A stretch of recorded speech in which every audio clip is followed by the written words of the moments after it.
NK astro intelligent ఛానల్కి స్వాగతం. ఓం గం గణపతి నమః. ఓం నమో నారాయణాయ. ఓం శ్రీమాతే నమః. ఈరోజు మనం తెలుసుకోబోయే టాపిక్ ఉపజయ స్థానాలలో ఏ గ్రహాలు ఉండాలి అనే టాపిక్ గురించి తెలుసుకుందామండి. ఏ లగ్నం వారికైనా లగ్నం నుంచి 3, 6, 10, 11 భావాలు ఉపజయ స్థానాలు. ఉపజయం అంటే అడ్డంకులను అధిగమించి అభివృద్ధి చెందే సామర్థ్యంను ఇచ్చును. వృద్ధి లేదా పెరుగుదల అనే అర్థము.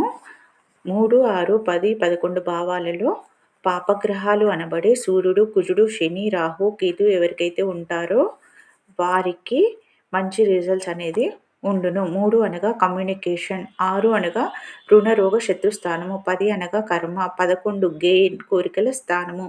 ఇందులో ఈ పాపగ్రహాలు అనబడే సూర్యుడు, కుజుడు, శని, రాహు, కేతు ఉంటే మంచి జరుగును.